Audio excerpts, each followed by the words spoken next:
Hello, this is going to be a video that's going over solving and writing equations using angle relationships. So we're going to be taking the ideas of supplementary, complementary, vertical angles and using it to write equations. That way we're able to find either, well, what's the variable? So sometimes we're just looking for that. And sometimes we're going to find the variable and use that to find the value of a missing angle. So for the first one here, this is all going to be about equations. I just wanted to kind of review over the different types of angle relationships. So you have, let me highlight here, our vertical angles right here. So 1 and 3 are vertical angles. Our adjacent angles, if we're talking about for angle 4. So this is angle 4. You always kind of grab the rays that are on the outside of where the number is. So the adjacent angle to angle 4 would be angle 3 because it shares the same side as the 4. Supplementary angles would be 3 and 2 because together 3 and 2 make this line here. And complementary angles, which means it adds to 90, would be 3 and also 4. If you add both of those together, you create a right angle. Okay, so there's a couple of steps, and I'm going to go through these briefly. And so if you're copying these down from your notes you missed, you want to hit pause to copy your new notes, feel free. But I'm going to walk through them pretty fast.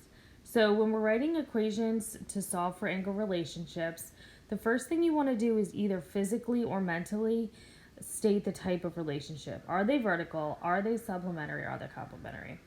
Using that information, we can write an equation. Supplementary, we're just going to add them together and it's going to equal 180. Complementary, we're going to add them together and it's 90. And vertical, we're going to set them equal to each other. After we do that, we're going to solve for x or whatever our variable is. And then we're going to occasionally will ask us to solve for a missing angle. So in that case, we're going to use the value of x to plug in to an expression and simplify it to get actually what that angle measurement is. Okay, so we're just going to do 3 together. I'm going to start with this one. The first thing it's saying is solve for x. I'm going to immediately identify these angles because they create a straight line, the ADB, they create that flat line. They're going to be equal to 180. All I have to do is add the two expressions together. So 9x minus 8 plus 6x plus 5 is equal to 180. And then I'm going to go ahead and combine my like terms. And then I'm going to add 3 to both sides. I'm going to get 183 equals 15x. And then you can go ahead and divide both sides by 15. And you get 12.2.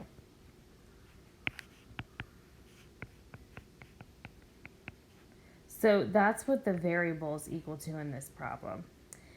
The first part is just solving for the variable. Occasionally they're also going to ask you to find the measure of the angle. So in this case, they're saying, what's the angle of ADC? So that would be this angle here, ADC. So the current expression is 9x minus 8.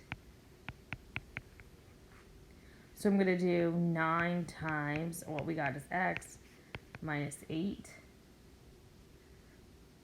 which is 109.8. Minus 8 will be 101.8. degrees. So that's the measure of that missing angle. Okay, for this second one, we're going to solve for x first. These two angles create a right angle. They're complementary and adjacent. So if I add them together, I'm going to get 90 degrees. So 2x plus 17 plus 4x minus 23 equals 90. Then I'm going to combine my like terms. I got 6x minus, 6 equals 90. I'm going to add 6 to both sides. So you get 6x equals 96. And when I divide it by 6, I get 16. So x is equal to 16. Now using that, they're telling me to find the missing angle DAC. So that would be DAC. And the expression used for that is 4x minus 23.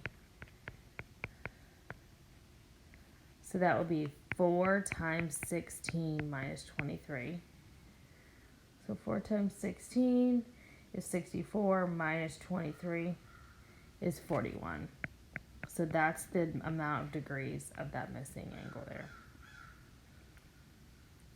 Okay, and the last one that I'm going to do with you is these two lines. These lines are vertical. They're across and they're equal. Here is x plus 16. Here is 4x minus 5. So when you have vertical angles, they don't add to 180. They don't add to 90 necessarily.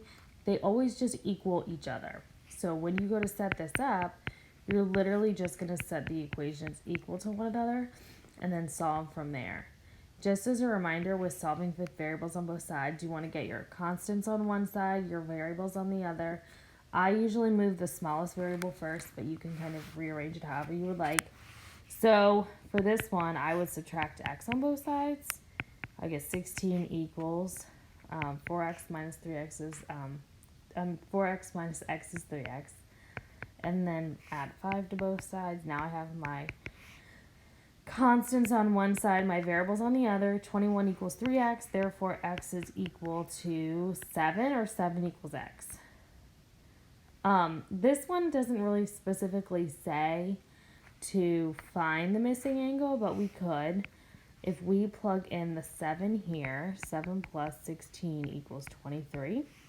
And actually, if you plug it in here as well, 4 times 7 is 28.